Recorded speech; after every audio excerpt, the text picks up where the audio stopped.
equipment free? Yeah. Yeah. Okay. Thank you.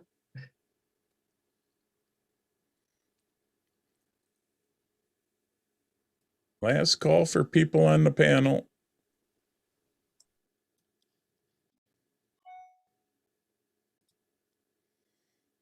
Okay. Let me just do one thing here.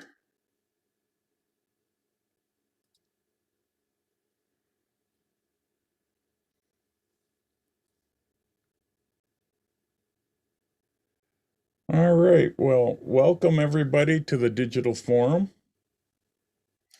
Just making sure everything's working here before we get started. It's a nice dreary day out here in Wisconsin. I know we got a few people from all over, so although the weather looks nice, I see we got a few less people today because I think the weather is turning nicer out, and I know we're going to see a lot less showing up, but still, we'll keep this thing going for people that end up having questions, and we'll keep coming up with different topics to talk about. We were talking a little bit before the show started on stream decks and things like that, old camera equipment. So we'll continue with that as with other topics like that as we keep going. Although I do see we got 37 people, so that's not too bad for today. We would like everybody that wants to be on the panel, if they can get here about 15 minutes before the show, it makes it a lot easier for me. And when you 15 minutes before, raise your Zoom hand, and then I can bring you in. Right now, I'll still keep bringing anybody in that if they raise their Zoom hand, I will bring you onto the panel. But I want to tighten this up a little bit because I sort of run out of eyes. I've got like 7 panels open right now, and trying to keep track of all these different panels and what's going on gets a little difficult. So if we can start getting everybody in just a little bit early, that would be great. We need the panel. We need you people on the panel because you've got the knowledge. I know I've been doing this for 40 years. A lot of you have been in photography for a long time. So we end up getting a great amount of knowledge in a small panel like this. So we're always interested in having new people. All we want is decent video and decent audio for you to be on the panel, and you willing to share with everybody else. So the other important part for you attendees is that we need questions from you for the panel to answer. Hopefully the panel has some questions. I have a bunch of stuff lined up if people don't ask questions, but I would rather have you, the attendees, start asking the questions and we can answer them for you. You're the ones that direct the first hour of this show, and the second hour we have a topic. Today's topic, we're going to continue on with workflow, showing how I do things from organizing my images to a little bit of processing. I found a few new tips that I'll share with everybody, and so we'll be talking about that as well. So, okay, so we'll get started here. And the first question I got is from I'm sorry, I ain't got no good English. So Paul Mortal is asking, is there a way to recycle old cameras or we just throw them away? And we were talking about that before we started the show. And I get people that give me cameras all the time. I've got a collection of old cameras that I keep, but there is no real way of recycling them. Some of the things that I found is that giving them to the high school, if they still have a photo section, a lot of them are still doing film, but the cameras need to be working. If the cameras aren't working, you can give them the goodwill. Sometimes KEH.com, you can sell them for a very small amount of money, but they have other countries that they sell cameras to that sometimes buy cameras. I don't know if anybody else on the panel has any suggestions. I know we were talking about that before the show started.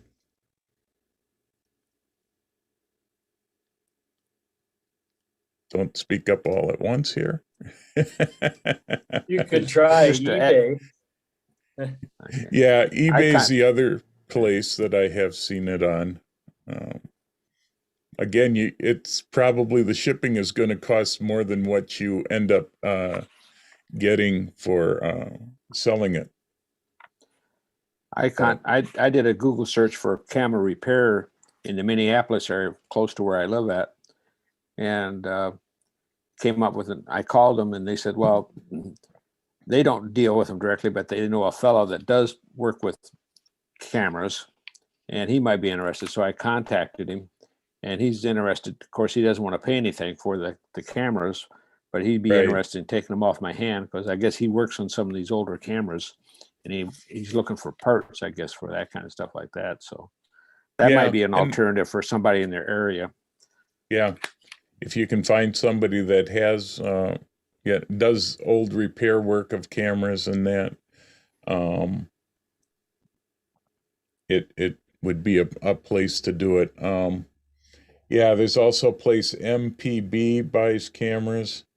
A lot of these buy them because some of the different countries still are shooting film and can get it processed and that. So, but it's a tough one. I sort of hate, you know, how much you put into some of this equipment and you hate to just throw it out.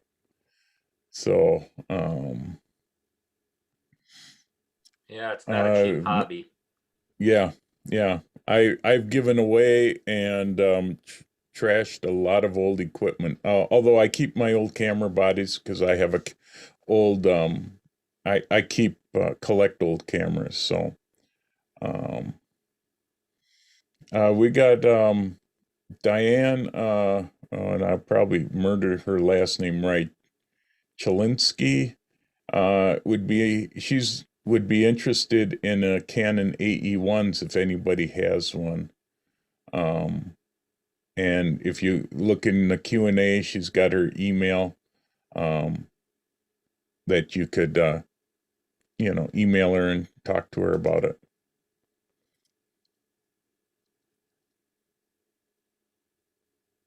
Okay, let me see, clear my questions here. Next one is from Steve Coates. He would like to hear others' thoughts on the new released M1 chip with the iMac. I'm looking at upgrading when it's available. Well, I can tell you that right now I'm running a second computer that's a Mac Mini with the M1 chip, and it only has 8 gigabytes of RAM and 256 gigabytes of storage. And the thing runs as faster than my MacBook Pro. And that one is an Intel chip with 32 gigabytes of RAM in it. And I'm finding that it's running pretty well as long as all the programs you want to use work with the new M1 chip. That's the only trick. I've got a couple programs that don't work on it. I just found one that was causing it to crash all the time. So I took that off, but I think it's about 80% of the programs are now running on it. They run very fast. And with the new architecture that they have, I think it's going to be a pretty safe thing to go to. Anybody else played with the M1 chips yet? I got lucky. Costco had the Mac Mini for $600 the other day for 8 gigabytes and 256 of RAM, and I'm using it just as a second computer here for Zoom meetings, and that's all I really needed. And I gotta say, I'm impressed with it. I see Peter Chow has an M1 MacBook Air. Yeah, and the new iMac looks neat. I think it could be a pretty good. It is a base computer. I think they're going to bring out the bigger ones, in another 6 months to a year. So it's probably worth upgrading to, especially if you've got an old one. So be curious to see if you do make the move, how it works for you. Next question is Stephen Youngerworth. Should we stop using older memory cards, spinning drives, SSDs based on age, or keep using until they fail? Of course, with appropriate backup.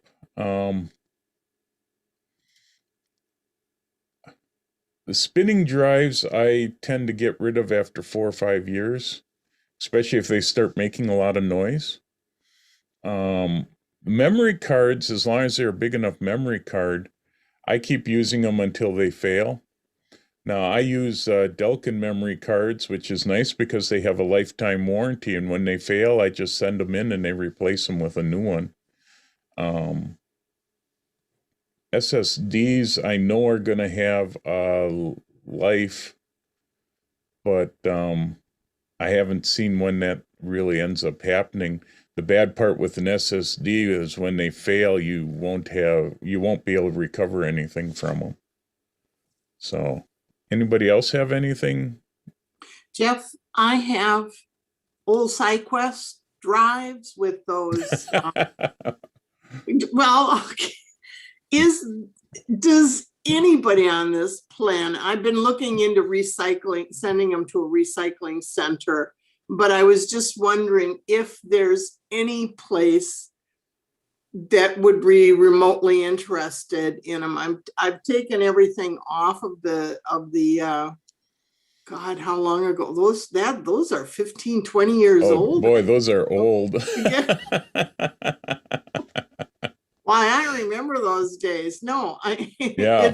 It's just trash them and don't even really try to find somebody Yep. for them. That you're suggesting. I don't think there's any real use for them because I think the connectors are even scuzzy or something that you'd have a hard time finding a computer that you could connect them up to. Yeah. Okay. I mean, I had zip drives, which is the same sort of thing, and That's exactly, I think, what these are. And I even upgraded to the 800 or whatever it was at the time. So and they're I just trashed them all. They're going to clear out a lot of room. Yeah. Okay, thanks a bunch. Sure. Jeff, I will, Anybody else? Yeah, Just- Jim. that I had seen some people from, I think it was Western Digital, were doing some seminars. And one of the things you need to remember is that if you have SSD drives and you decide to put them off on the side and not use them, you need to power them back up about every month or two, or otherwise they will lose their ability to go back and get your data after, like, I think it was, they said 5 or 6 months for sure. So they need to be always plugged back in periodically to recharge some stuff that's in them that needs to be recharged. That's not true of a disk drive. So if you had a disk drive and you put it off to the side, you could come back to it 6 months or a year later and it'll still be fine. Yeah, you're right. And I found that out the hard way. I had a 500 gigabyte SSD that was the backup for my operating system for my main computer. And when I needed it, I hadn't used it for 6 months and there was nothing on it. Couldn't be read. So I had to go back to the very beginning, which I actually had a backup on a spinning drive as well, but that took a lot longer. The second thing I would say is I run drives pretty much like you do until they fail. And usually there's signs that they're about to fail. That's not always true. But I've heard that some people have said that if you put them in a freezer and then bring them out, many times you can get them to run for a little bit again, and then you might be able to get data off of them. But if they're totally backed up anyway, it's no big deal. When they finally fail, well, then you start using the one that's the backup and you get another Right. backup for the one that you're now going to use. But there are little signs like they will start not loading quickly, or you'll hear them click, little things that you normally didn't hear. And then you can say, well, okay, that drive is probably starting to have some issues. So don't wait. When that starts happening and you realize it's not always being seen by your computer, then it is, then it isn't. Little weird things start happening. Take care of it right away. Don't wait. Yep. I found when my computer starts to crash a lot, it's the drive going bad.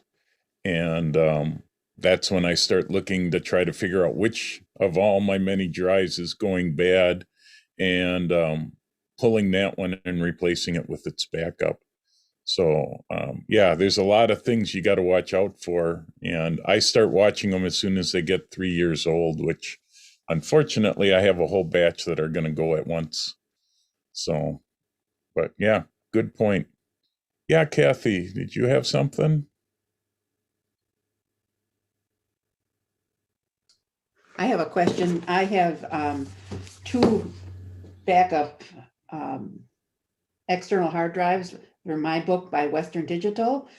Okay. And my plan was to have one, I keep all my photos on the one, and the other one is a backup. And my plan was to put that one in a safety deposit box, which I never got around to doing. So it's sitting here at home. But anyways, the backup one hasn't started. And I kind of think I'm going to have to replace it. And I was wondering what a recommendation would be to get a new one, or should I stick to the same brand, or what? There's 2 brands out there basically. Well, there's more than 2, but the 2 biggies are Western Digital and Seagate. Both are pretty good quality drives. I gotta admit, I use a lot of Seagate drives, only because they're inexpensive, and so for a backup it doesn't cost me as much.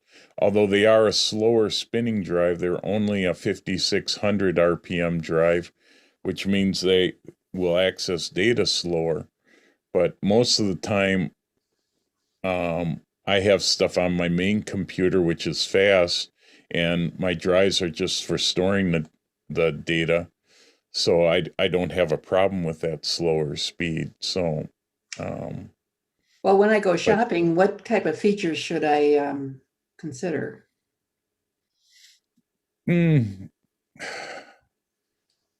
I don't know. Anybody have suggestions on what to look for? It's the faster the drive. If you go to a 7200 RPM drive, that one is going to read and write faster. And if you look at ones that have a larger storage, and not storage, but the read write space that they store stuff on as they're reading and writing. So where would I find this information, on the computer, or I've got the box here, but I'm not sure. A lot of times it will say on the box. Sometimes you have to go to the website and check out some of those specs. Okay, so what were those specs again that you mentioned? You want the drive speed, which is going to be anywhere from 5400 to 7200. The really expensive hard drives go up to 10,000 RPM. Okay. Now, a lot of times they don't show that stuff easily because it sort of makes somebody, not sure whether they want to buy that drive or not. That's like the Seagates are only 5600 RPM. That's a pretty slow speed, but they serve the purpose that I have, and my faster drives, which I use for video stuff, are 7200. So, yeah, Tony. I bought a new external hard drive about a month ago, and I checked umpteen dozen reviews of Seagate, Western Digital, and many complaints on either of them, both of them, were that they listed as 7800, but it's really the 5600. and they fail often. And if you're looking, I didn't hear if she's looking for external or internal. External. External? Yeah. I bought the, gee, now I just lost the name. It comes in it's orange.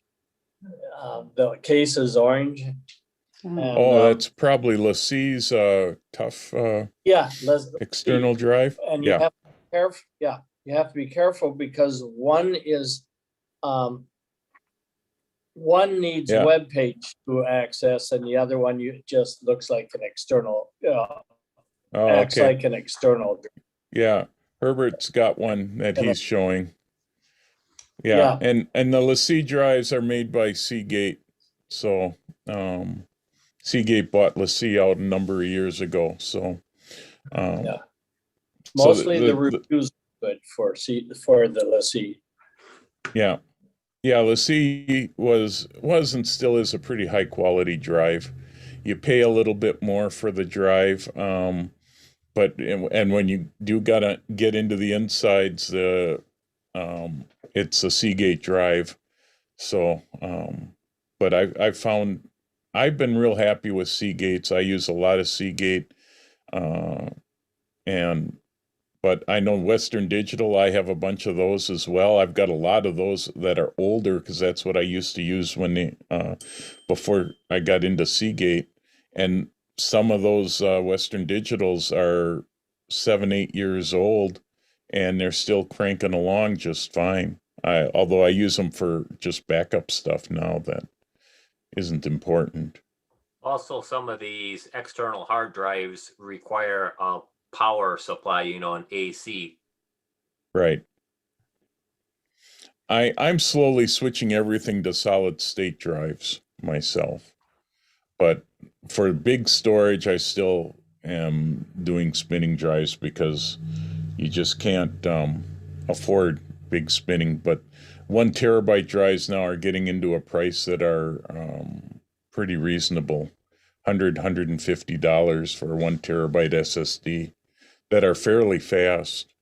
Or SanDisk makes a nice 2 terabyte SanDisk Extreme that's about $240. That's 2 terabytes. And it's as fast as the drives in any of the computers. So The only thing I'm worried about is the SSDs. I worry about that they could get corrupt like a memory card in your camera. Isn't it kind of the same principle? It's not a hard drive, but it's I'm not quite sure how you describe it. well, there is a thing where they do have limited time that they're going to last, and after a while they just plain wear out. Otherwise, I've had fairly good luck, and I have like 8 or 9 different SSD, either 500 or 1 terabyte drives. The bad part is when they go bad completely, and there's no salvaging anything.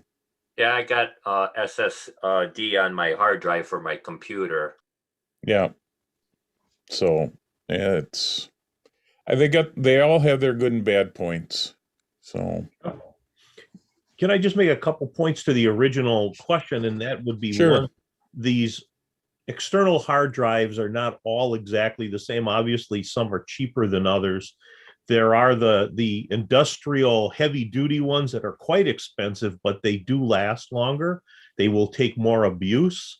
But I have several of the Western Digitals. I've had some Seagates. I mean, I've had them all, those two as well. What I normally do is the second thing I think I would look for is they should all be USB 3, or that would be a FireWire kind of a process for the Apple people. The other thing is I tend to look at the warranties, because generally if they have sort of an inexpensive drive on the inside, they're usually a 1-year warranty or less. But if you can find one that has a 2 or 3 year warranty, you would think that the company is going to have to think about whether or not they're going to have to replace them. So they might be putting in slightly better drives in those. So I do have some Western Digitals that are 3 and 5 year replacement warranties. So that makes them a lot better deal. Should something happen to them, you can send them back. Just keep track of, your receipts. So in case you do have to do that, or register them right away with the company so that they know when you bought that unit. Yeah, that's a good point. I'm All ju- my I'm- Seagate drives are 2 years, and I know that I give them a 3-year life, and because I'm pretty sure that they know that it's going to last 2 years, and any time after that, you're on borrowed time. Oh, And so yeah, and the speed of the connections is important as well.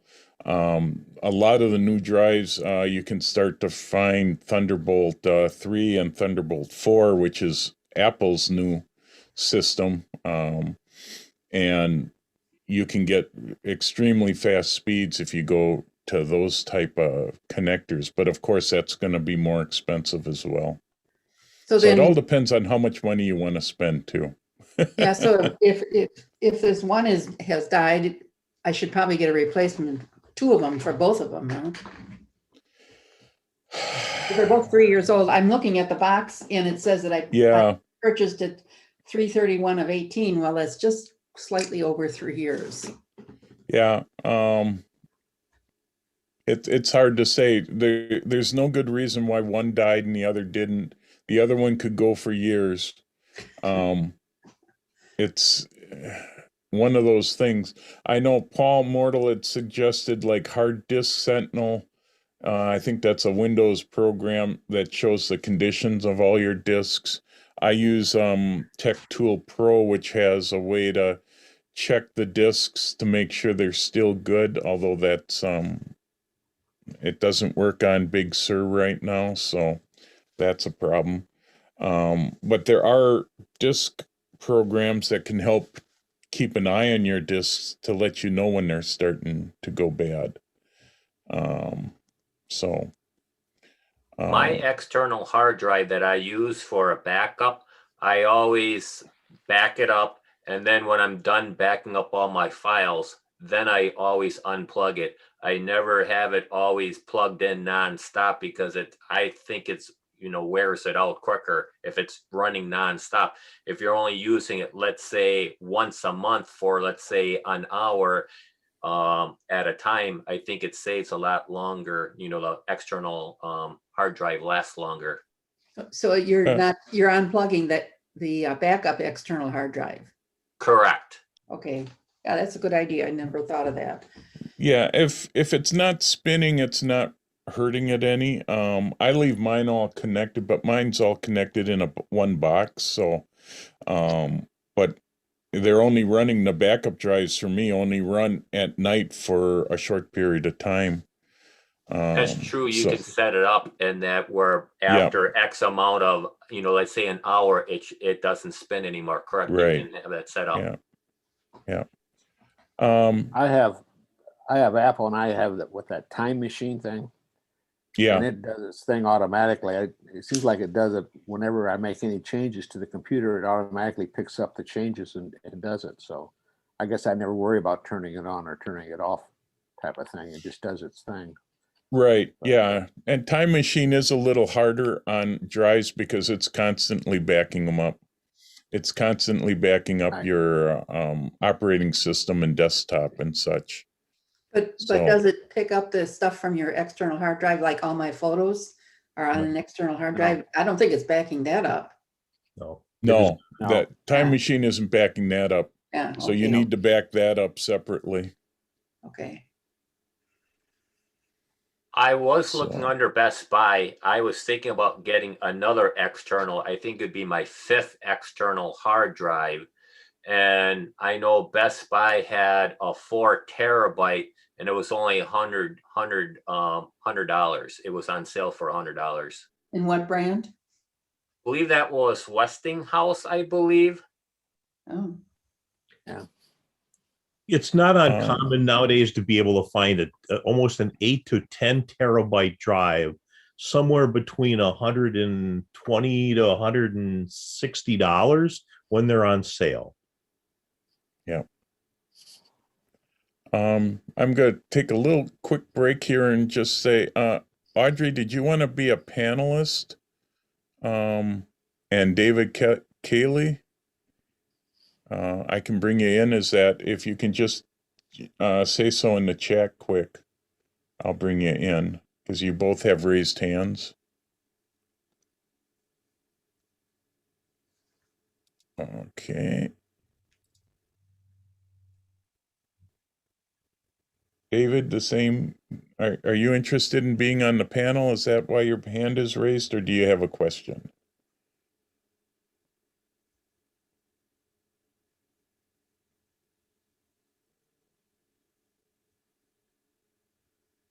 Okay, well, let me know in the chat and I'll let you in. So I think we covered the drives pretty good. Let's see.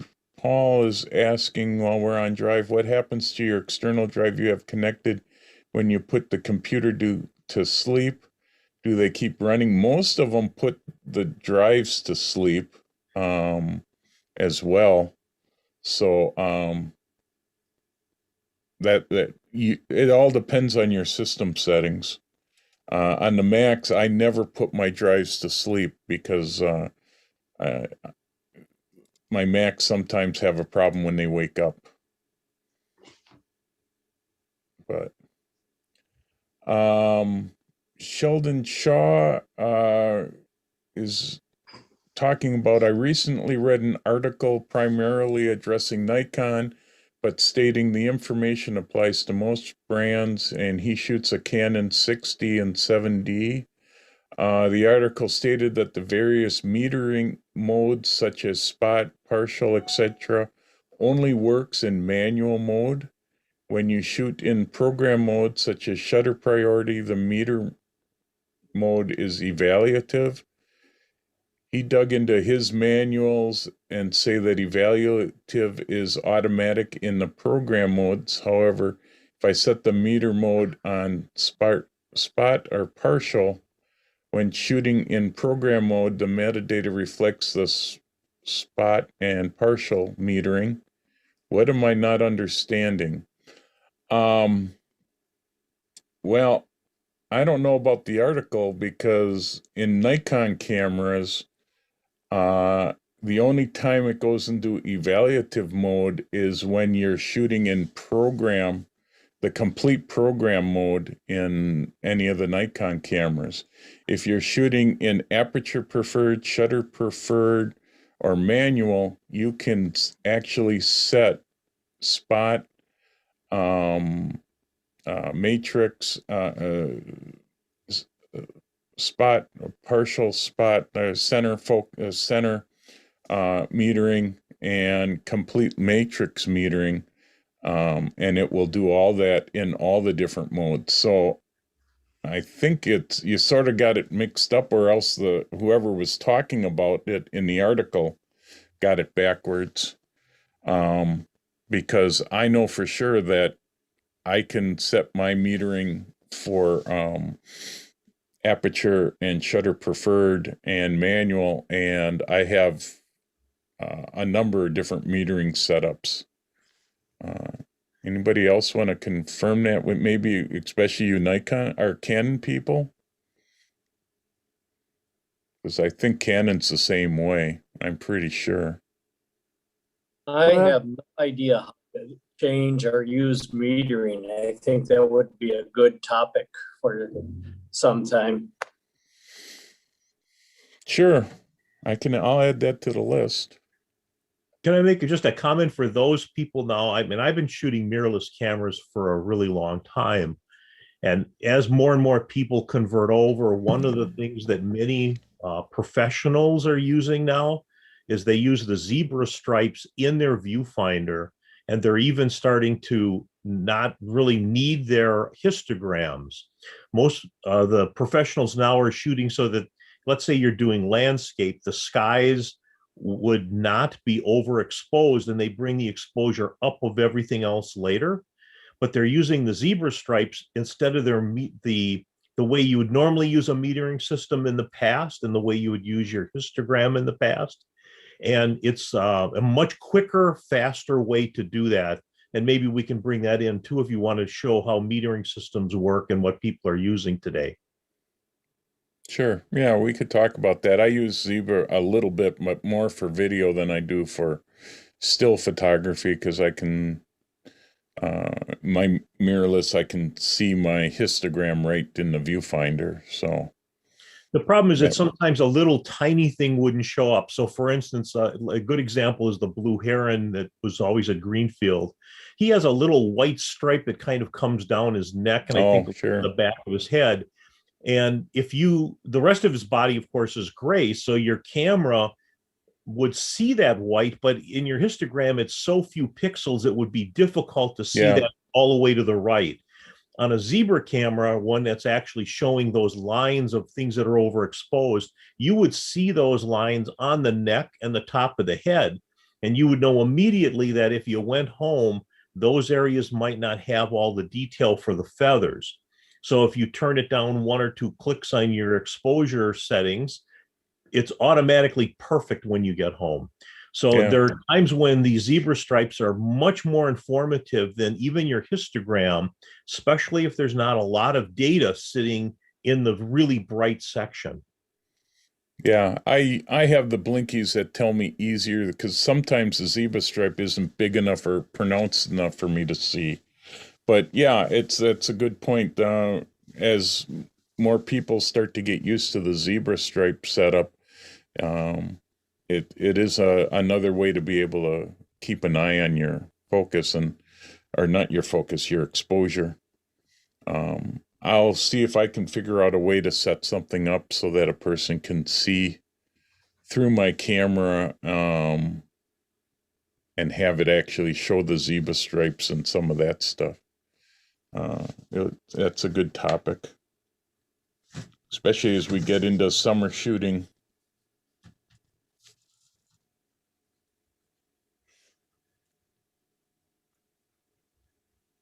I will say that Zebra stripes have been around in video cameras for, boy, at least 10 or 12 years. Because when I used to do a lot more video work years ago, that was always the way you would shoot. Because obviously in video work, there's not a lot of time to usually be corrected if you're shooting for live television or whatever. They need that video back and then they would put it pretty much on the air and it had to be right. So the Zebra stripes were really helpful on video cameras. So that's, I think, where it started, and now it's become a really big thing in regular cameras. And again, I think you're just seeing more and more people really learn how to use it. It's a great tool where you almost throw away your histogram. I mean, you really don't need it like you did because of that. And that's a huge savings. It's because it's always in your screen if you choose to turn it on. Right. Yeah. The trick is you have to turn it on and it's a separate function, and it's mainly on mirrorless cameras. I don't think it can't be done on a mirrored camera unless you're on the back of the screen. Right. So that's why it's really kind of a mirrorless function right now. And yeah, I think as more and more of the industry is switching over, that'll become kind of the standard. Yeah. I use it, like I said, I use it on video, but I don't use it on stills yet. So, Tony, did you have a question? I just looked up, Sony has a nice little article about the zebra pattern, what it does, some interesting ways to set, the zebra patterns and so forth. So if anyone wants to look up that, it's a short article, but I've now learned something from it.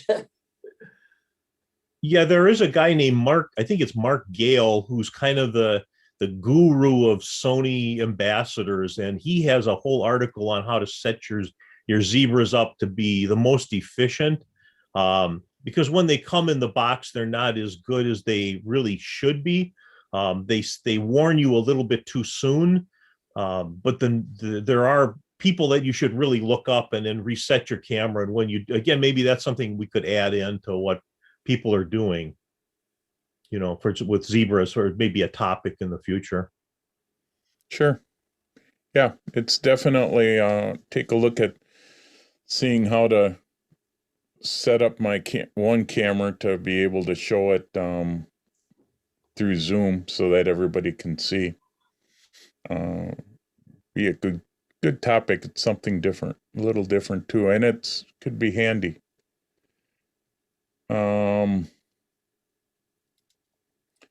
Let's see. Steve Coates is asking in regards to Time Machine, you can set it up to back up external drives. Yes, you can back up external drives using Time Machine, but then you definitely need a pretty big drive to do it. And I generally don't recommend using Time Machine for that. There's better programs out there for backing up your external drives, because Time Machine sort of collapses everything, compresses it, and it can really, with photo stuff, doesn't work the best. So I usually suggest on Mac, Super Duper, on PCs, GoodSync. Both of those actually GoodSync works on both Macs and PCs, and I set them up so that every night at 6 or 7 o'clock, it backs up my drive for that day. So the worst that I'm off is a couple hours. I think Carbon Copy Cloner works on both systems too. Also, really easy to use. Yeah, there's a lot of them out there. I just got set up on GoodSync. And I use GoodSync the most. Super Duper is nice if you need to copy a complete drive from one drive to another. Ken Bowman is asking, I have a good number of lenses for my Canon DSLR. If I would get a mirrorless Canon, are the adapters good enough to give the same results as the newer mirrorless lenses? I know for my Nikons, and I'm pretty sure for the Canons as well, all that adapter is doing is moving the lens out the amount of space that the mirror box would take up in a DSLR so that your lenses are set at the same distance. Now, of course, mirrorless lenses are going to be tuned slightly better for mirrorless cameras, but since there's no optics degrading your image, everything works pretty well. Focusing is just a tad bit slower, but otherwise everything else should work just fine, and it's a great way to slowly change yourself over to mirrorless. Anybody else have comments on that? May have done it? I have a Sony camera and Canon lenses, and I've really experienced no problems with it at all. My speed seems to be relatively quick, and my clear, they're very clear and very much in focus. I will say that I do follow a lot of the Canon people and their information on doing these conversions, and for the most part, the adapters are working really well on both Nikons and Canons. So I don't think you'll have a lot of trouble there. I also own Sonys, and I do adapt one Canon lens right now, and it's a little buggy, but it's not bad. I mean, it does what it's supposed to do, but it's certainly not nearly as quick as native lenses on Sony, because anytime you cross brands, it's a different beast, basically, because now you have to convert the information as it comes across and how it's being told to the camera where the lens is focused and so on. That's a lot tougher to do than it is in your native lenses. Yeah, and as I slowly make the shift over, as soon as I get rid of my last DSLR, I'll be done with all my DSLR lenses, and I'll slowly replace them with the mirrorless stuff, because I think the mirrorless lenses are tuned a little better to the mirrorless cameras, but the difference, I think, is very small. As long as you have a good quality lens, either way, I think they're going to work pretty well. I will say that one of the things they're saying now is that when you do go to mirrorless, because that distance between the lens and the camera is a little different, they're able to get better edge to edge focusing. So the new lenses built for your mirrorless will be clearer all the way across. Yeah. And also what happened was in the old days, most camera lenses would see somewhere around 30 lines in a millimeter. Now, a millimeter is like the size of your fingernail. It's pretty small, but they could actually determine 30 lines. The new lenses now are trying to move it up to 40 or 50 lines. And that is a huge improvement. So if you have a really old lens, you might notice that it's not quite as sharp as the new lenses, but that's just because the lenses are getting better than where they were, let's say, 10 years ago. They're also changing the motors in them to be faster. And one of the things you're seeing now is even in the Sony line, they've now come out with lenses that can literally focus for their new camera, which does 30 pictures a second. And it's focusing 3 times in between each picture. So that means it has to focus, so they're saying it can do 120 focusings per second.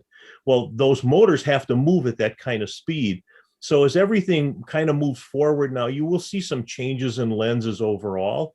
But again, that's for cameras that are way out there doing kind of crazy things. For most of us, your old lenses are going to work just great. Yep. The only thing that doesn't work good is using old film lenses on the new digital cameras.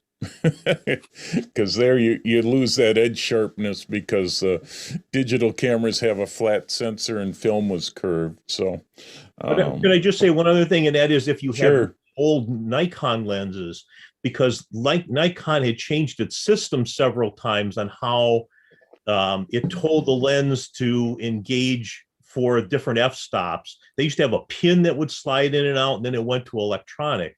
So if you have really old Nikon lenses and you try to convert those to your digital systems, the new mirrorless cameras, they're going to have a problem because they don't have the pin moving in and out, and there's no way for it usually to communicate to the lens. Yep. They have to be the modified lenses. The AI lenses are as far back as you can go. But I once I had a 50 millimeter 1.2 Nikkor lens that was the old pin system, but it had been upgraded, and my Nikon D3 could use it, but it was so soft that it just wasn't even worth using. And I thought, oh, hey, I got this 1.2. It's a great fast lens, but yeah, quality-wise, it just didn't hold up in digital. Film, it did fine, but digital, it couldn't. Okay. We've run out of questions for the time. Oh, Ellen, did you have a question? This is totally off topic, but who can I trust to give me a good overview of my internet Wi-Fi system? I did get a mesh system router for Christmas to boost it. And when my son came over, he checked the speed of my internet and he laughed because it was three, no zeros, no nothing after, just 3. And he's the one who put the system together. He ran a phone wire up the side of our house. Okay, so we're going cable. Call Spectrum, they came over, the technician goes, oh, I don't know if we can do that. Our walls are 18 inches thick. And for them to go in, they can't just drill through anything. So is there someone out there who can give me an accurate reading that I can call and pay? Because for me to try to explain it to my husband, it's like, I don't know how this stuff works. It's just there, or supposedly. So anybody have experience? Because I have very slow internet.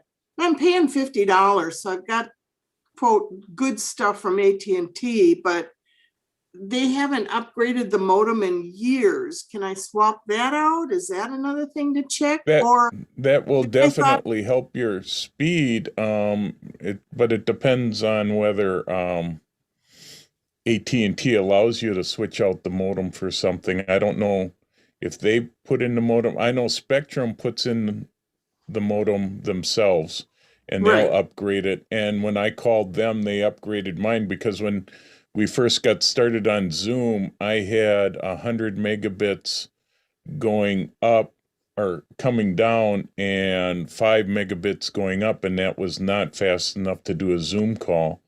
And I called them, they switched out my modem and doubled it to 200 coming down and 9 going up, and that was better. And then I paid them extra to go to 400 down and 15 up, and that got my internet going pretty well. They were pretty easy to work with, and they've but I do pay $90 a month for my internet.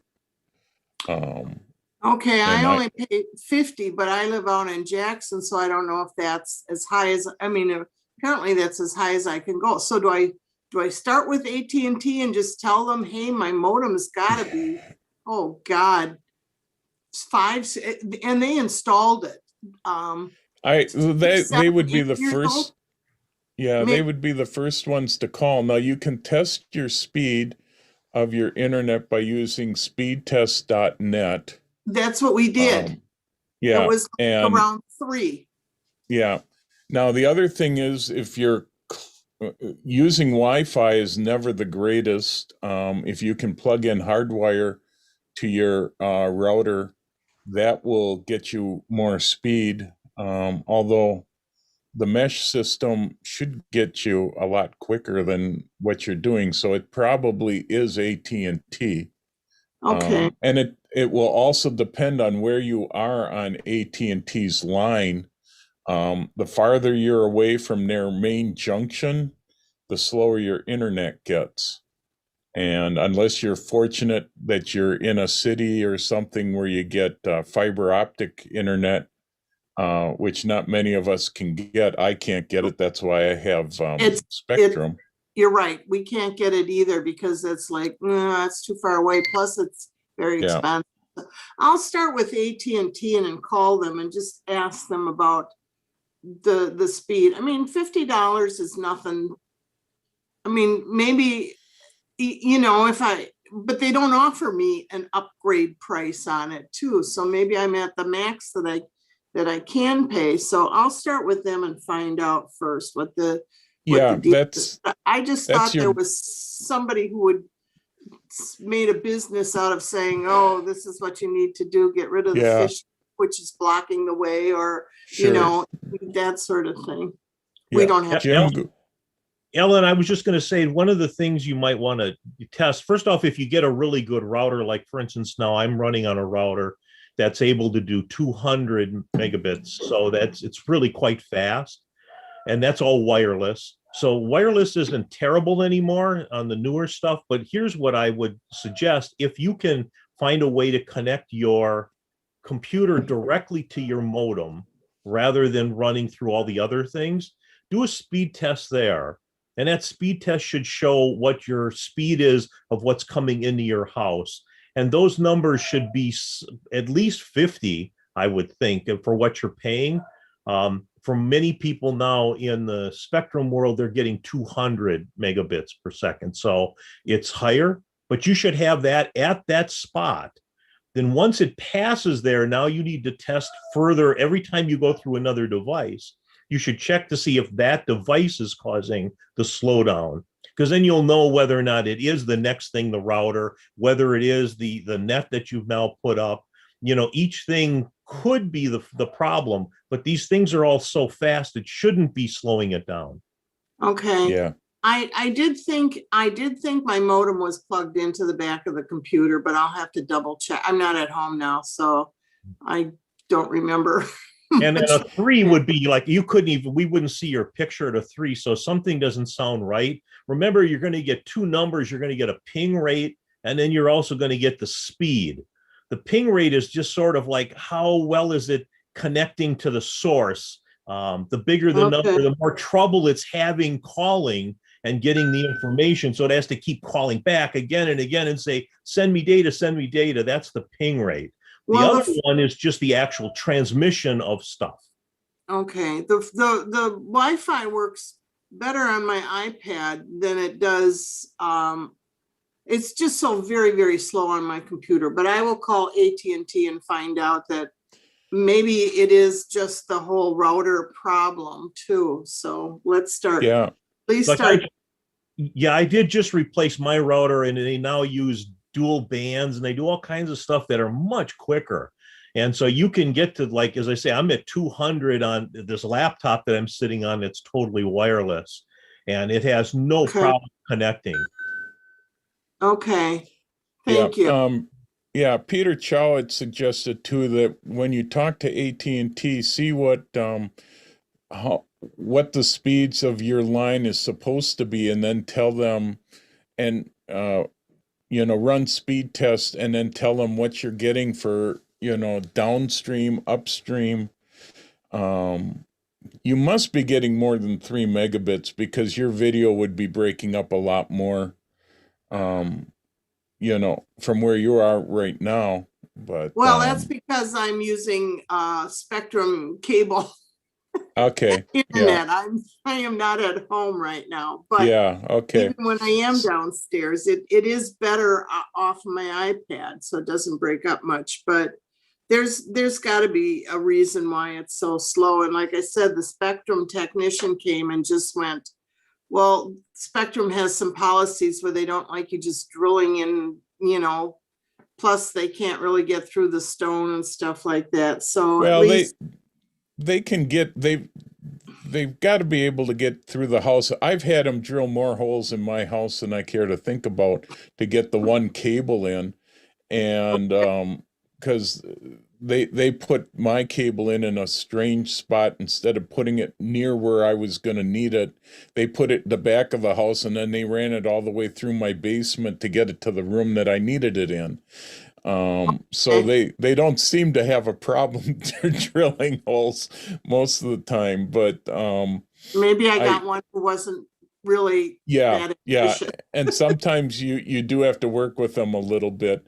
I've been pretty happy with Spectrum with the way they've taken care of me, but you have to be proactive with them. If you don't constantly check, they don't update you to what you're supposed to be getting. And I would definitely believe AT&T would be as bad or worse, because I do not have high praise for AT&T. Out here, if I tried to use AT&T, I would barely get dial-up speeds because I'm at the end of the line for them. So I only had one choice, and that was Spectrum. But and put speedtest.net on your iPad, and then you can just wander around your house and run that test. Okay. And that way you could see, okay, this part of the house I'm getting this speed, this part of the house I'm getting that speed. That will tell you how good your Wi-Fi is working.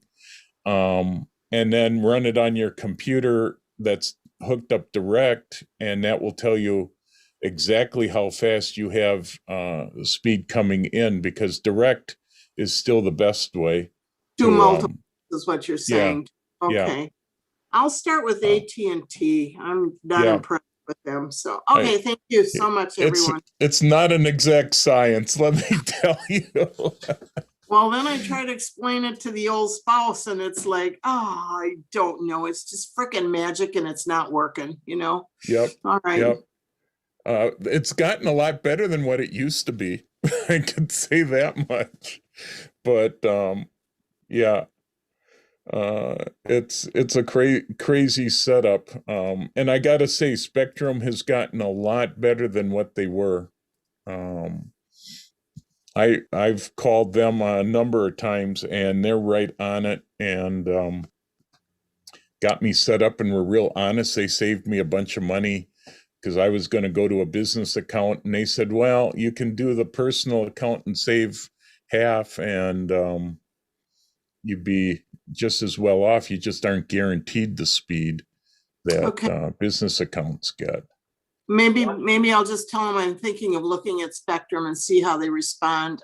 Yep. I know they're bleeding DirecTV, which is what we still have too, because I can't get any of the streaming services that are now available because it's so poor. So there's a lot of buffering. So maybe I'll start with them and see how badly that they really want to. Yeah, Work. especially if you're having problems if you're getting a lot of buffering, that does mean you have slow speeds coming in, because you need a minimum of 20 megabits to stream a movie. So if you're not getting that, that would be one of your problems. So Just yeah. one. And the Yeah. husband once in a while. Thanks. Okay, sure. I've got Steve Coates recently purchased a 150 to 600 telephoto. He has found many of the images to be soft with nothing really in focus. I believe I'm experiencing heat distortion. Two of the conditions was over a plowed field and a body of water, and it was a sunny day. Close shots were tack sharp. Is heat distortion common? Anybody want to tackle that, or I'll try? No, I don't see anybody speaking up. We'll just mention if that's on a mirrorless, I'm sorry, a mirrored camera. I know that many people are having trouble with these 150 to 600s where they have to do the micro adjustments inside their cameras themselves. So if you haven't done that, that might be one place to go. I know a guy just sent his lens in. They checked it. It was fine, but the problem was between the lens and the camera. So yeah, that could be. I thought most mirrorless lenses are focusing direct, and you don't need to do as much of that. no, that's why I said mirrored cameras, not mirrorless. Oh, mirrored. Mirrored see that cameras, this might right? be mirrored camera. So in that case, you'd have to do micro adjustments. Mirrorless cameras, you would Right. not. You're right. Thank you. Yep. Misheard you. It could be heat distortion if it's a very high megapixel camera. I notice with my D850 that if I'm shooting across a hot racetrack, I can actually pick up the heat waves with my 200 to 500. And I can actually see those waves on a hot sunny day. If you just recently purchased it, we're not close to that kind of hot weather yet. So I don't think it would be heat right now, because you need to get a lot warmer for the heat to actually be a problem. But yeah, Peter Chow suggested, which brand of lens is it? Some lenses can be modified using a USB adapter such as Sigma.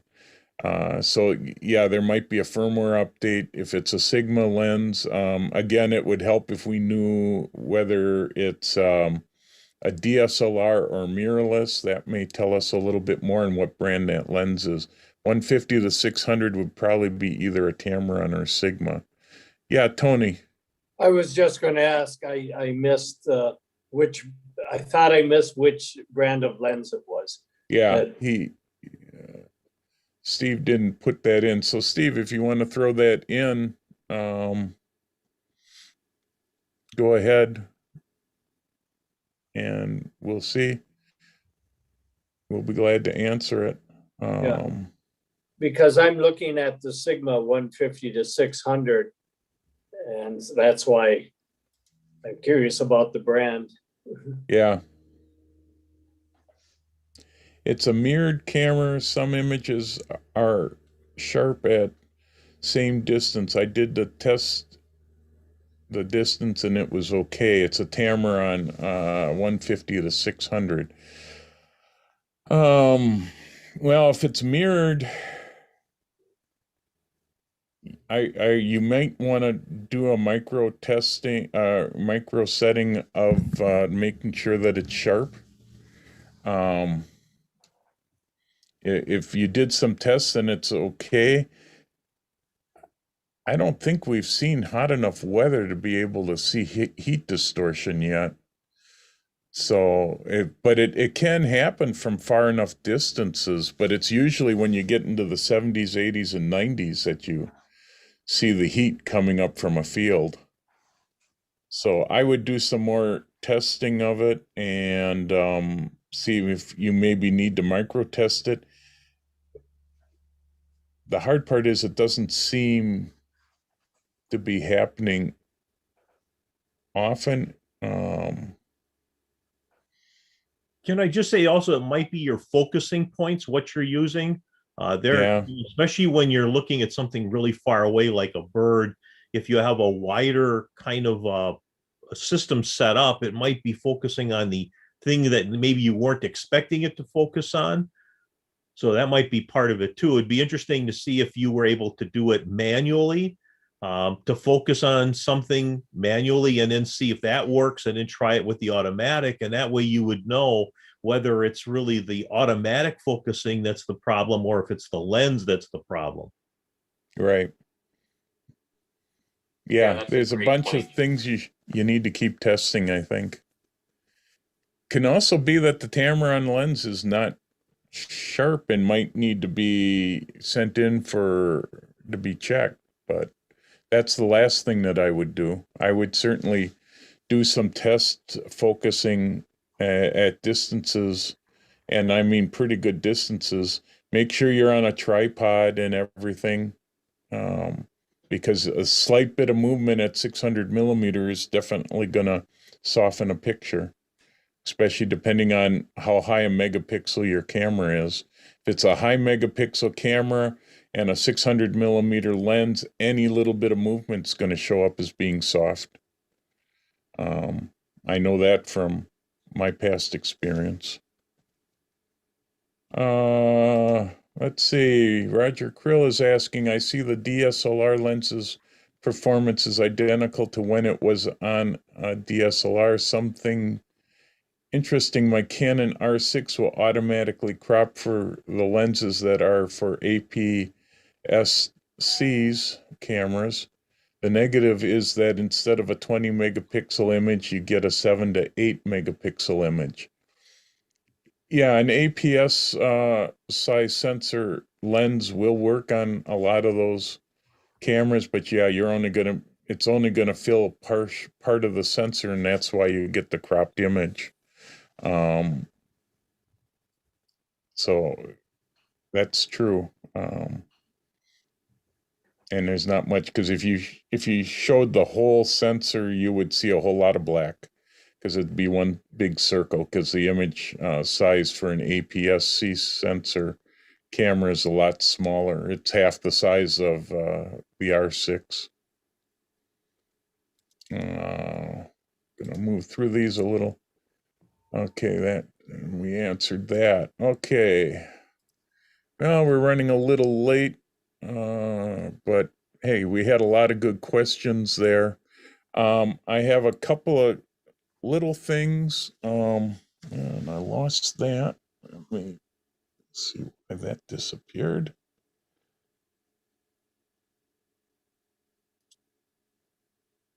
Okay, I had one announcement that another group called N4C is having a conference. Let me change views here. N4C is having a conference this fall. It's their 64th annual conference. Just thought I'd let everybody know about it. It's going to be an in-person conference, but you can also, it's also virtual. And let me see if I can.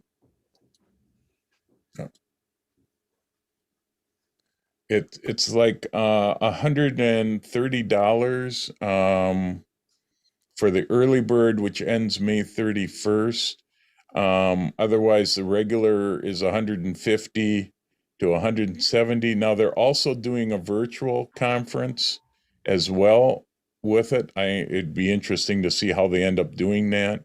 But they're up in Duluth. This is part of it is Duluth Superior Camera Club, and N4C is just our version of WACO, but they cover a number of states up in Minnesota and there's actually 4 states in it. That's why it's N4C, I believe. So just something, if anybody wants the information on it, I'll be glad to send it out. I had the web address, but I seem to have I can't see it here because of all my stuff showing up. Let me see if I can do it this way. That's Jeff, I too small. put it in the newsletter as well with a link. Okay. Yeah. So I'll put it in a link. We've got a links page on the Wacko site too that I'll put it out there with the Zoom stuff. So, and you could see it probably at the top of the screen.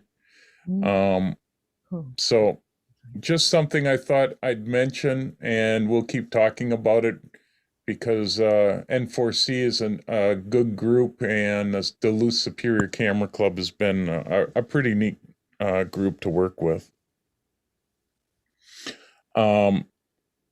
So today I was going to talk about some more workflow,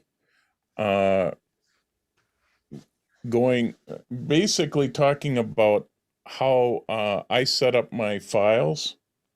So let me just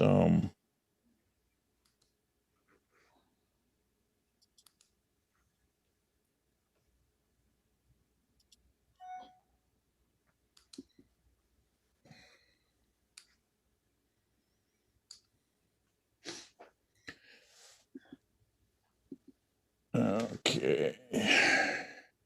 Now I'm going to skip through. I have a whole presentation that I do for some of this stuff, but I want to just get to the area. And of course, that's not the screen that I want. Let's see here. Why is it putting that there?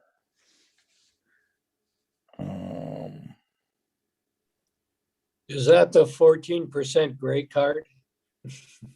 Hey, it's close.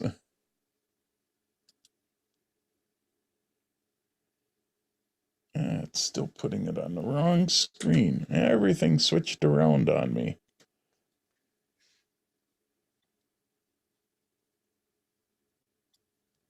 Here, I thought I had everything set up so nicely.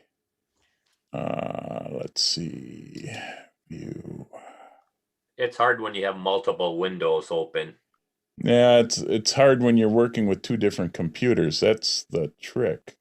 Yeah, that's true too. And I don't know why it all of a sudden decided to switch. I've had some.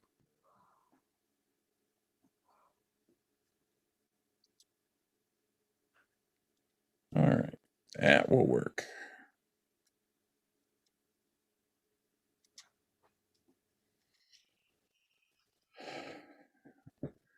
So, I was going to talk about organizing your images in Lightroom. So, and actually this works for any program that you're running. And what you want to do is to make sure that you start with a top folder and use a folder structure. Now, I have a little bit different structure than some. And for me, I start with a secondary photo. Well, this is my secondary photo archive catalog, but which is my home computer. But I start with a main folder, and then I put in my archive folder where I have different main topics. I have my main archive. I have one that's for time lapses, one for working jobs and portraits, and then I actually have a working hard drive. So, and then inside my main archive, I have everything broken down into different categories. And you can add however many categories you want. Now, the nice part about a system like this is that this will work with any of the catalog programs that are out there. And so it doesn't make a difference if you start this in Lightroom and then you're going to work with, maybe you decide not to use Lightroom anymore, but want to use Luminar.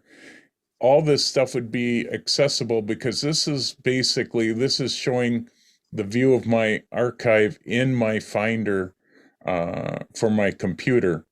And then under each specific categories, like I've got buildings, then I have all the different buildings that I've photographed. I've got one for travel and one for specific areas.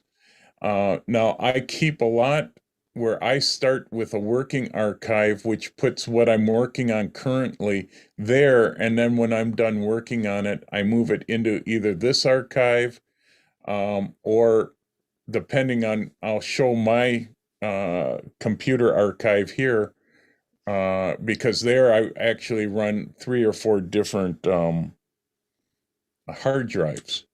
This is basically one. But to show that here's my physical layout on my hard drive, here's what it looks like in Lightroom. You can see it says archive, and if I had gone to buildings, you would see the building stuff right there. So all this stuff matches up with what Lightroom is keeping an eye on. All Lightroom does in its catalog is it keeps an eye on those folders that you've told that you're keeping images in. So it's a good way to set it up. Now, a lot of people set this stuff up different ways. A lot of people use dates. I set mine up because of the way I worked with negatives and that. I found it works better doing it with categories. It's the same way that I set up my negatives. I do categories. Now, a lot of people are starting to go to setting it up with categories, but then they do most of their work in collections. And we'll talk about collections in a little bit as well. But so you could see here just a closer view of my setup. What works nice with this is if I need to, I can break this off into multiple drives. And when it comes to backing up, I've got one main folder that I can stay with to be able to back it up. And so it just makes life a lot easier instead of having a lot of folders or multiple folders floating all over the place. I have everything in one master folder.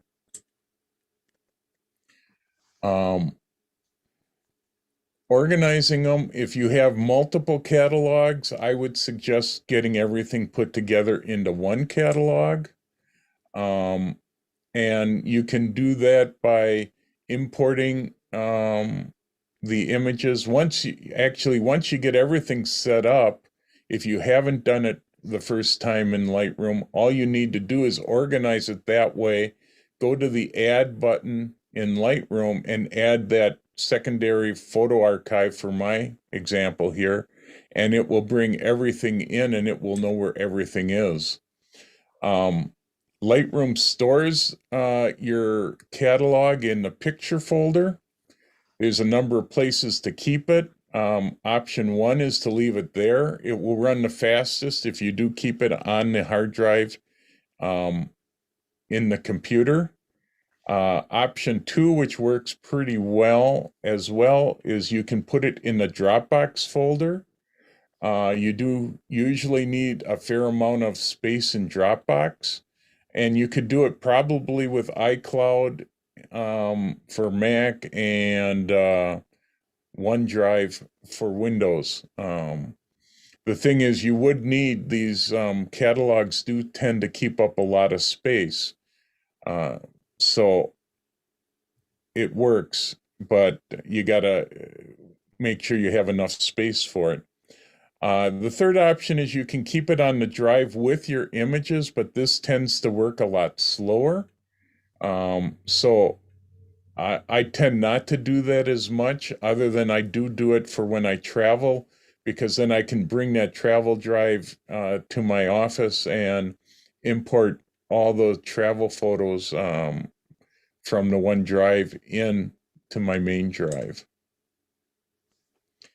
And this we talked about last month, about importing. So I think that was about as far as I wanted to go with that.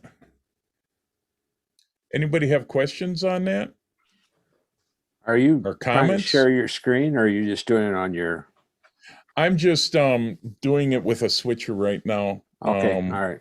Because it I'm was gonna be small, that's why sharing- I'm just curious. Yeah, hopefully everybody is seeing it as the way I'm seeing it, which is a full view. But yeah, I'm gonna go to sharing my screen next to talk about stuff in Lightroom. So let's do that. I don't need to share that stuff. Trying different ways to see how this stuff is gonna work. Let's see.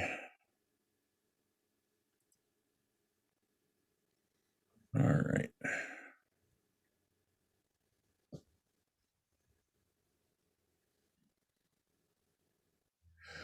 Okay, so I gotta move this out of the way.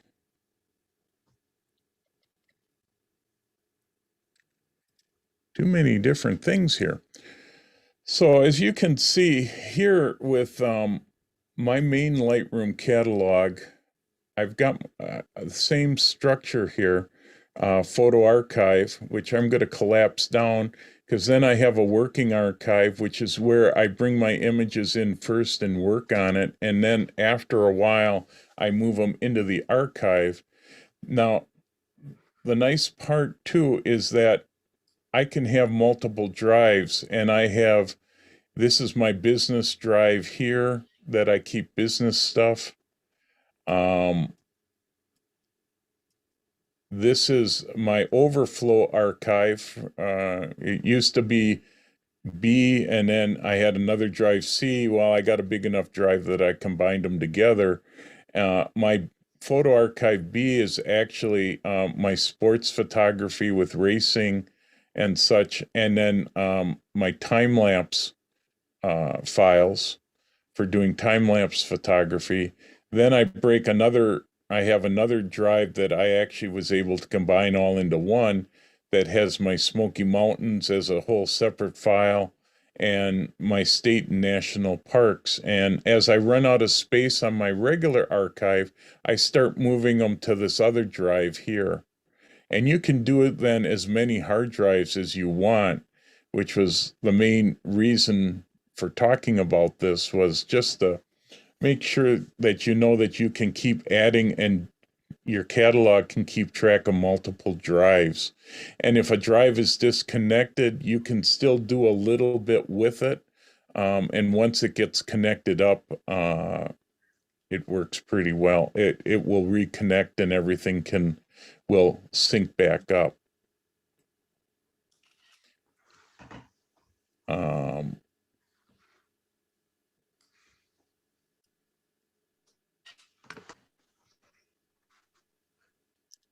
Okay, I'm just making sure everybody's seeing what they're supposed to be seeing.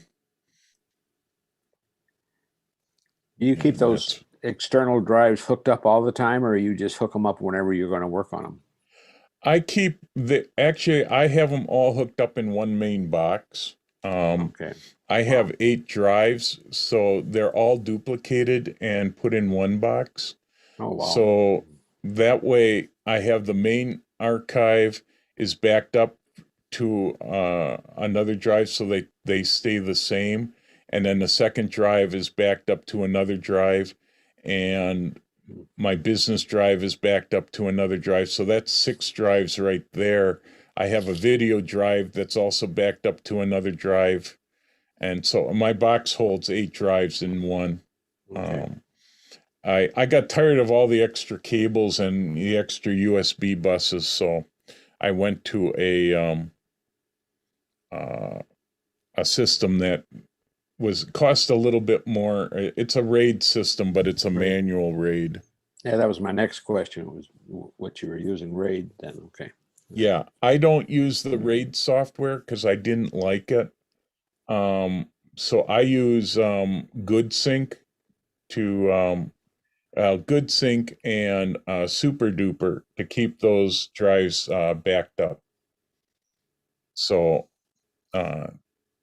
that's how I end up keeping them backed up. I could use the RAID software, but I didn't like how it was working. And the way that I ended up putting the drives in didn't let me do everything the way I really was supposed to do it. But as I start replacing the drives, I may switch back to the RAID software. But it seemed a little limiting and had more features than I really needed. So So you hook all your drives into the RAID system, and you got RAID system for your computer. Can you say that again? You were breaking up on me. I'm sorry. Yeah. What I was wondering is, in your RAID system, you plug all those drives in there, and then you have one cord coming from the RAID system to your computer to access Right. all that. Yeah. Yeah, Okay. it's a Thunderbolt drive, so it's a high-speed drive cable that brings it from the RAID to the computer. So yeah, instead of having 8 Okay, I need to check that RAID out, I guess. Yeah, I use OWC, has a nice RAID setup, and they have 4-bay and 8-bay RAIDs that work pretty nice. And they're mainly Mac people, but they actually have stuff for PCs too. A lot of their solid state hard drives I get from them, and the RAID box I got from them, and there's a bunch of stuff that they make that's pretty decent quality. So Thanks. Okay. So, and yeah, sorry about the blurry screen. That was I'm trying a new system, Kathy, and it's not working quite as well. But it was just for something short, so I thought I'd try it. Everything should be a lot sharper now that I'm screen sharing. So last month we were talking about I had gotten as far as bringing the images into Lightroom. And then what I end up doing, and I brought in my zoo images that I had gone to the zoo last week after I got my COVID shot to try out a new camera of mine. So I've got the zoo images here. And what I end up doing is I do shoot a 3-stop bracket every time I shoot. I've got a underexposed, normal, and underexposed, overexposed, and normal shot. So I do 3 shots. There are 2 stops under, 2 stops over, and a normal. So I shoot 3 at a time.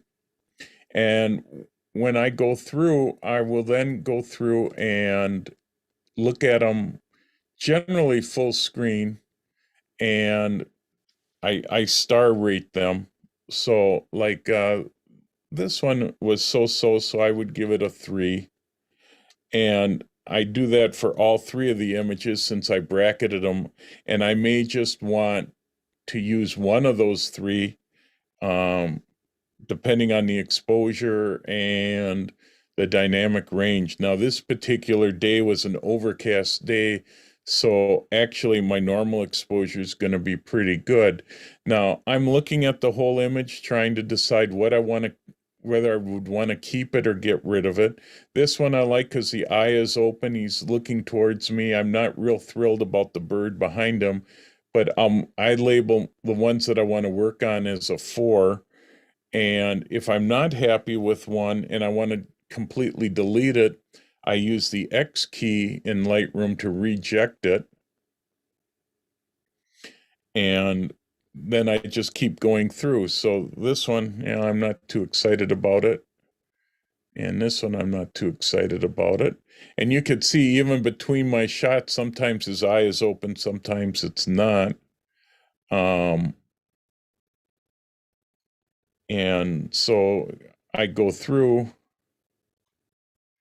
and pick out the ones I want to keep.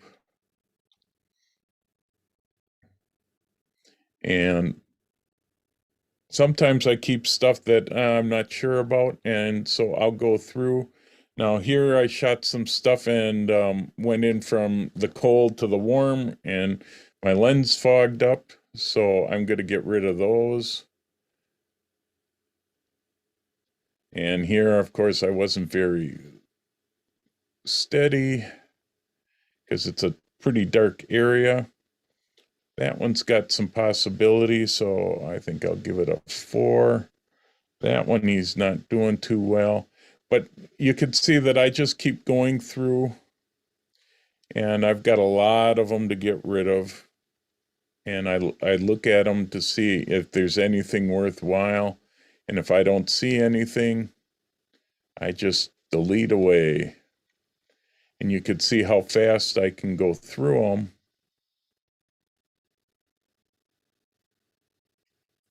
And it looks like I still had sort of haze on it.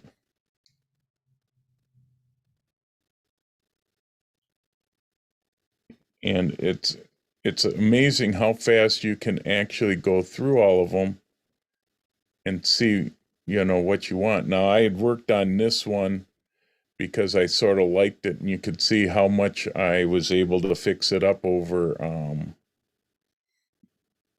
the raw files. Just a quick comment, and that is to stay in library when you're doing this. It's much quicker than if you stay in develop and do the same thing. Right.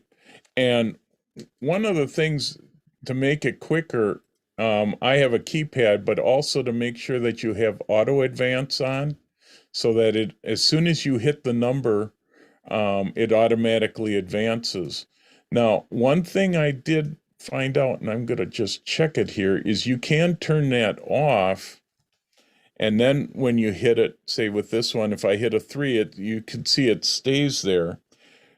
But I was told that if you hit cap lock, now you can automatically advance. So you can use cap locks to help you automatically advance. And then if you didn't want to automatically advance, you can turn cap locks off. So you've got 2 different ways to be able to go through them.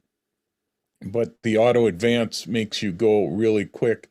Being in library and making sure that all your previews have been made will also help speed you up. By the way, I don't know if I made that clear, that to go faster, I didn't mean that your ability to do it is faster. The computer loads the pictures quicker when it's in library than when it's in develop. Right. Yeah, because it loads a higher quality one in develop. Some of these have some possibilities, and I keep stuff even if they don't look the greatest, because there might be something else that I'm going to use it for later on. So I do tend to keep a lot of images that most people might throw out, because I may cut out something from that image and use it for something later.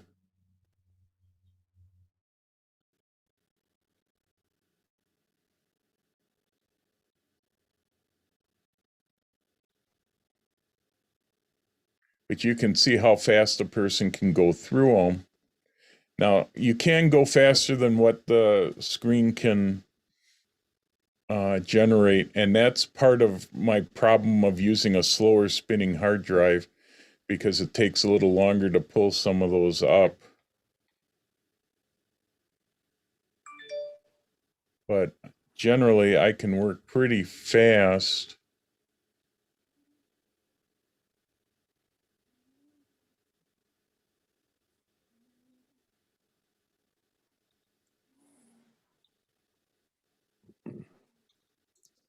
And you never know.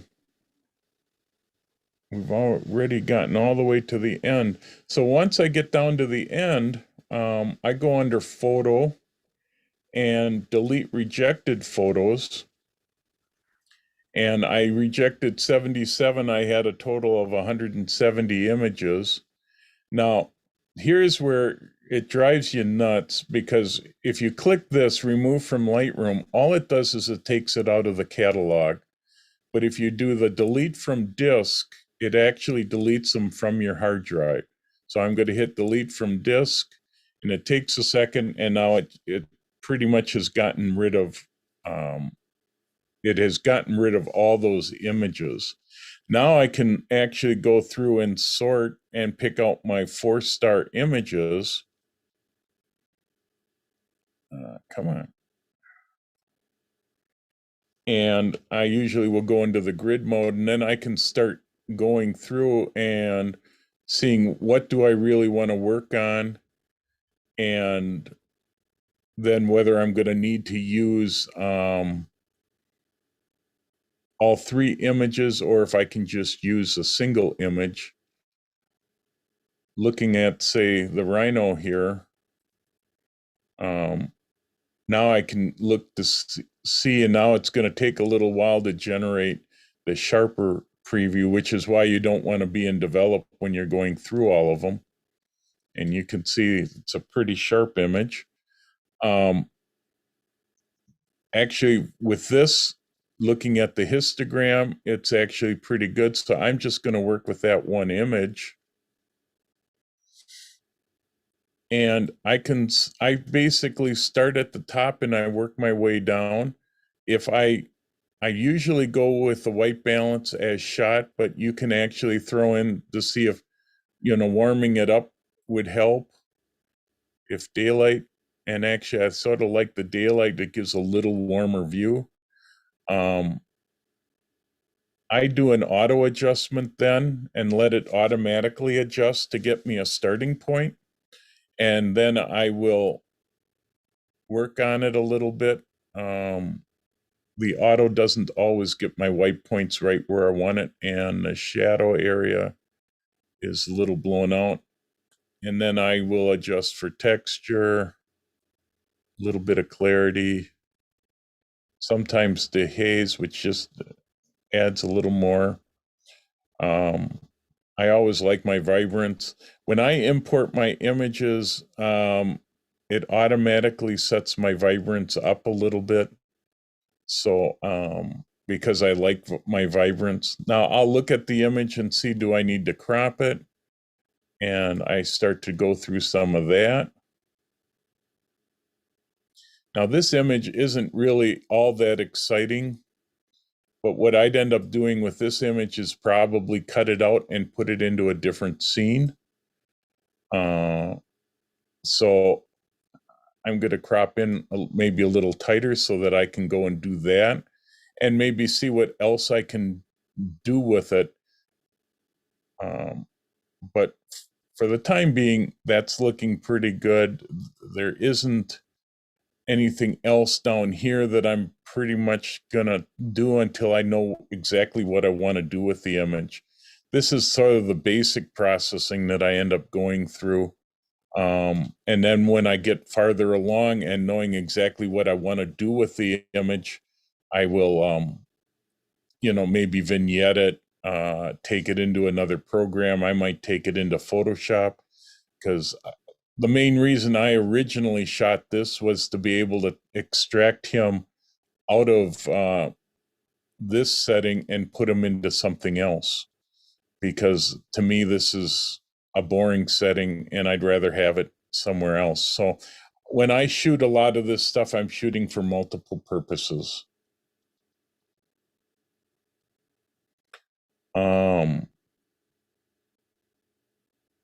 Any questions on that so far, or comments with how you might do it differently than I might? If I may interject, I shoot Fujifilm, and I tend to shoot both JPEG and RAW, because sometimes the JPEGs is all I want to do. I don't have to mess with it, especially if it's an event where I want to do a turnaround time pretty quickly without messing with the raw files.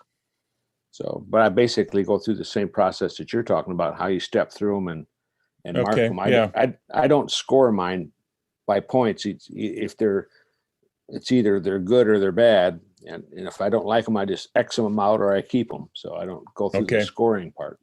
But But a lot of times, like I said, with the Fujifilm, with their JPEGs are pretty good. And if that's all I'm going to do, then of course I can put them together and send them off or do whatever I want to with them. Anything that I feel that I have to do any changing to, of course, I'm going to use the raw file there. But it does Right. create a lot more files for me to mess with, I suppose. But I just sort of Yeah, tend to you're- like the JPEG sometimes coming out of the Fujifilm camera. Right. If I was in a hurry and needed something right away and wasn't going to be able to get to Lightroom, then I would probably shoot RAW and JPEG. Generally, I've never been in that big of a hurry that I would rather just shoot the RAW file because I can pop out a JPEG relatively quick.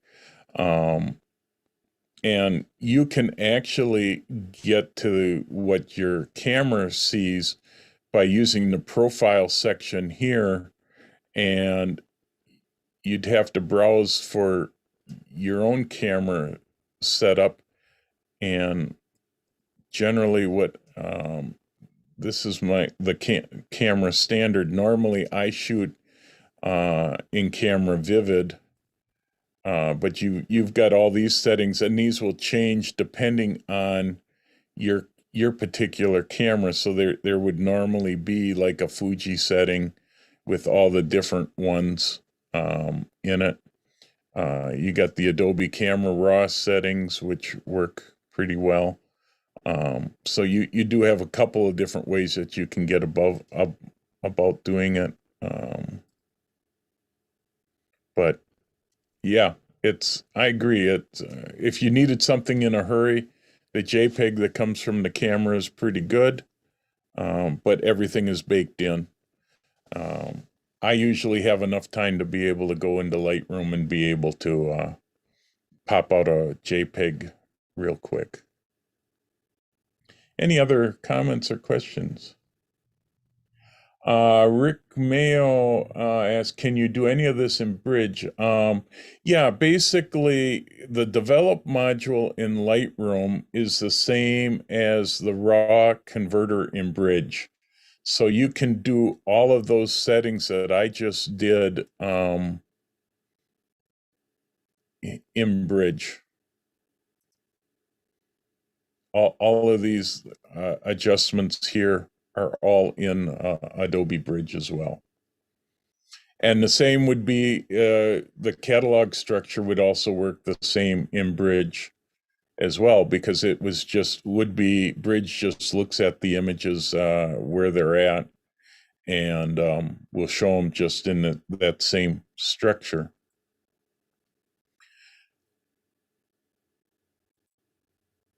Now, once I get done and I've gone through, and when I get an image that I'm happy with, that's generally the image, then I will give it a 5-star. So I have a rather strange system.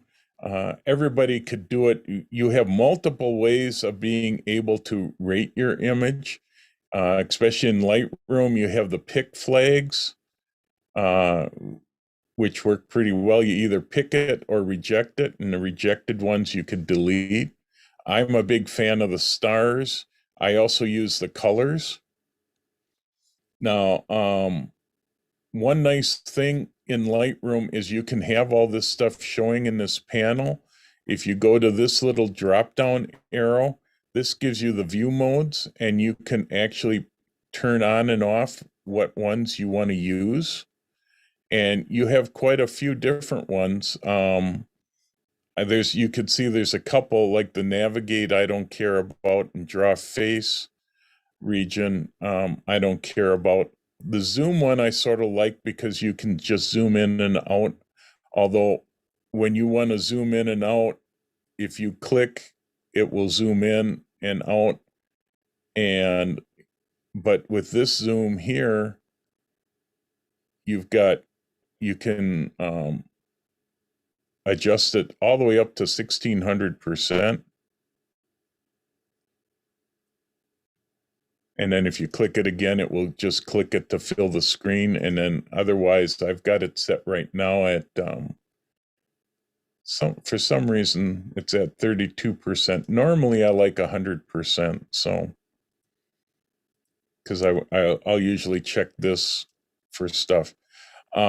This is sort of a neat feature. It's sort of relatively new in Lightroom. It's show the grid, and you get a standard grid here, so that can help you when you're working on stuff to just be able to see it, and you can change the size of the grid. It's not something I use too often. The one thing I normally have to, oh yeah, here if I want to jump to slideshow real quick, I can hit this and it will go to my default slideshow. So that works nice. And for rotating the image, you've got that. This is always handy. And if it's not showing up in capture time, this is the sort, so that it will sort it as capture time instead of file name. But if you find that it's not sorting the way you would expect it, because you can, if you end up moving an image around, it will go to a custom order. You can then go back to capture time and it will put it back to the way that it was caught in capture. And you can actually flip it from going earliest to latest. Of course, you have your different view settings here, which pretty much stay all the time. But this feature is sort of nice. You can turn the ones that you want on and off. So if you don't use color labels, you can turn it off. But the nice part for me is if I have it up here and it's a finished image, I generally give it a green label. And of course, it automatically advances. But in the grid mode, you can now see that it's got a green label. And it just makes for setting stars and labels, if you don't want to use a keypad, you've got this here to be able to use it. So Jeff, I do something similar to what you're doing, except I use the shift tab button to get rid of the panels. And then I just use so if you hold the shift and button down and hit the tab button, it'll take all your panels away. And then I'll go with instead of the grid, I'll go with the full view, and I'll just use my arrow keys to go back and forth, and you still can give it your star ratings. And so you just get to see a little bit more of the image. Right. Yeah, that's a good tip. I forgot about the shift tab to get rid of it. You can also get rid of it by clicking on the little arrows here on the side. But yeah, shift tab works real nice to get you the fullest view. And you still get all this stuff here. So you could just by using the arrow keys to advance, and then, you can rate the stars here, or you can use your keyboard. Yeah, That's and a I good do tip. have my auto advance. I use the cap locks. This is the way I use mine. Yeah. I just found out about the cap locks. I hadn't realized that cap locks would do that. And I sort of like it because there are times when I don't want it to auto advance. No, curious to see. Turn the cap locks off. Yeah, it does turn it off. Okay. So yeah, that's nice because every now and then I'll do something and then it will automatically advance and then I got to back up. So I think I'm going to start using it that way. I got to watch the time here. Jeff, can I just make a comment? If you do use cap locks, if you then send the thing in the Photoshop, many of your brushes and so on don't work correctly, and you wonder, where's my brush? It's because your caps lock is on, and you need to turn that off. So be sure that you know to turn it on and off as you move around. Yep, that's a good point, because I've done that, and I go, why aren't my brushes working the way I expect them to? And it's because the cap locks button got hit. So good warning. We need to know about that. A couple other things I was just going to talk about quick. Collections are a great way to sort your images. As you can see here, I have a ton of collections. And there are a number of different kinds. This is a collection set when they're in this boxed area here. And inside that, I have nested collection sets where if I open these up, these are competitions that I've entered in the past where I needed to keep track of what images were what. And inside, like the competition 2014, I entered an Argentina salon where I entered monochrome images. They had a special category of motorcycle and PID, and those images are here, and I can go to the grid mode, and you could see I had a couple selections of it, a couple different versions of it, but collections are a nice way. They're sort of like photo albums, and you can do them as sets, which works nice for like the Wacko competition.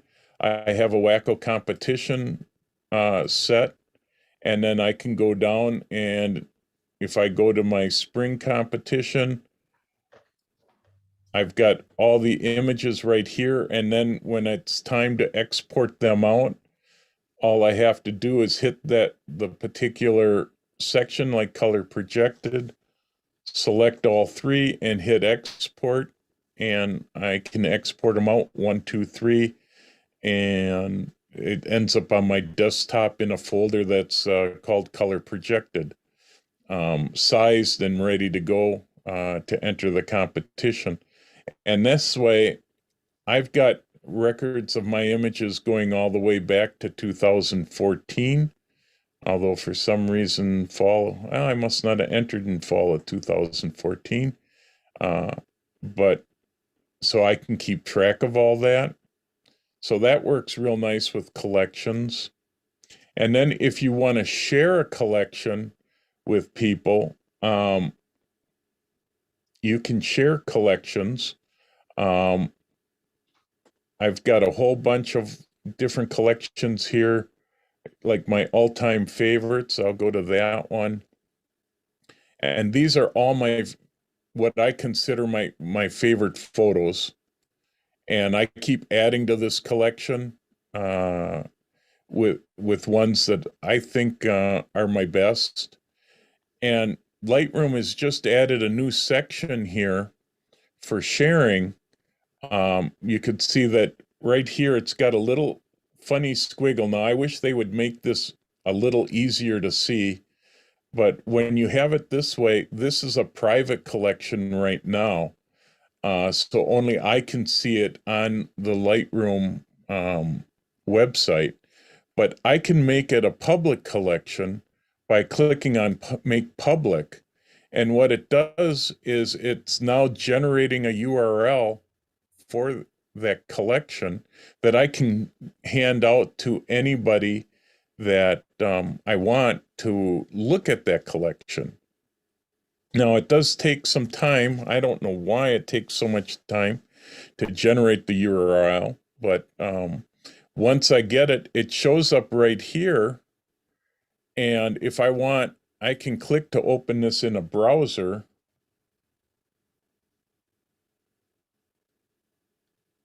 And I'll bring it over here so everybody can see it. So here's my all-time favorites in the browser, and I can scroll through all my favorite images, or I can have anybody that wants to look at these look at them.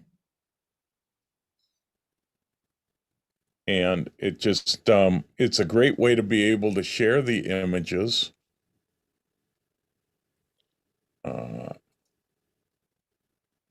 And now they've just made it even easier. The other way that you could do it, you could right click on the image, and it was Lightroom links, yeah. Yeah, Lightroom links, and then you can copy the public link, make it private, or I can view it on the web. But this is really sort of nice and simple because you can just, if you want to make it private again, you just click on it and it makes it private. And I like that I've got the link right here, which I can just copy and paste. Or and clicking it will get me right to that particular collection. So collections, as you could see, I have a ton of collections. Every now and then I do go through these and clean it up. But I create collections anytime I want to work on a certain set of images. I will move them into a collection, and just makes it easier if you do it in a collection instead of doing it in folders. And I know some people, they do everything instead of working in your folders, they do everything just in collections. And they have actually like this whole archive just copied as a collection down below, which actually Lightroom has made it easier. You can actually right click and you can create a collection set with whatever folder you have, or just a regular collection. If you do the set, like this one that I clicked on has a bunch of subfolders. Looks like it only has one, but it would then make this folder identical as a collection set. So we'll just leave it and create it. And that was aerial photos. So I should be able to go down to my collections. And there's aerial photos. And it's just the same as what was up above. And now you can work on them here. The nice part is if you delete anything from a collection, it's not deleting it from your folder. So you do, the only time that it's not nice to work this way is if you want to actually delete a file. If I go to this and say, I didn't want this one and I was going to delete it, if I hit backspace or delete, you can't delete a photo directly from a collection set. So you actually have to go up to the folder and delete it. But a lot of people are starting to work this way. Instead of working in the folders, they work in collections or collection sets. Jeff, can I make a comment? Sure. One of the things that I always found difficult was to figure out where were my best photos. And if you have them in a series of folders, you always had to go and look for them. And you had to say, well, these are the ones I like, these are the ones I didn't like. And you had to have some way within the folders to figure that out. So what I've done now is I use a combination of stars and a color. When I get a picture that I think I would be willing to show to anybody because I think it deserves that. So I give mine 5 stars and a color. And I've created a folder using the smart folders. And that's where you tell the folder, whenever you see these conditions, go in, take this photo and move it into that folder. So every time I finish a picture and it has 5 stars and the correct color, it puts it into the folder automatically. So now at the end of the year, when it comes time for competitions, I can go to that folder and see all the pictures that I think are at least worthy of thinking about putting them into competition. And they're all right there. Now, I will say the one thing when I first started this, I only used star and color. What I think I will do now is add to it year, because then you would have a collection for that year's photos that would be separate from every other year. But that way you're instantly getting your photos that you would love to get to very quickly. Yeah, and I do that same thing. If you look here, I got competition images and it's my 5 star for every year. And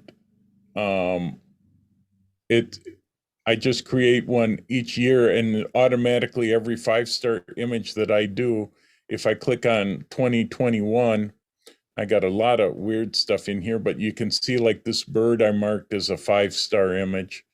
It automatically put it into this folder, and everything that I'm working on that's in a folder that ends up getting 5 stars gets shoved into this folder. And the same for 2020 and 2019. So yeah, that's a great way to do it. And that's how I work the same way, except I don't use the colors for that. I just use stars. And I can show you by editing this smart collection. This is the rating. And it needs to follow all of these rules, that the rating is 5 stars, that the capture date is from January 1st to the December 31st. And it's in a folder in either my archive, my working archive, or my archive B and C, so that it looks at all 3 of the folders. Because sometimes I don't want all these folders looked at. Basically, I use these 3 because I have a business archive where I have another set of ratings, but I don't need that for in my competition images. So, and so that's a nice way to be able to, do that. So yeah, it's a good idea. And a nice way to get things sort of organized and something that's automatic. Yeah, I think that's the key. It's that you don't have to worry about moving your best stuff somewhere. It just goes there. And then at the end of the year, it's a really quick way to see it all. Yep. So I think it's noon, and I've got something at 12:30 that I have to do today. So I think we're going to call it quits for today. Let me stop my sharing. So I want to thank everybody for coming. Any last minute questions before we go? Just to make sure. Otherwise, let's see. Come on, I want to go to the grid view. Gallery view, there we go. So I want to thank everybody again for coming on a nice sort of, it looks like it's getting brighter out, what little bit I can see outside.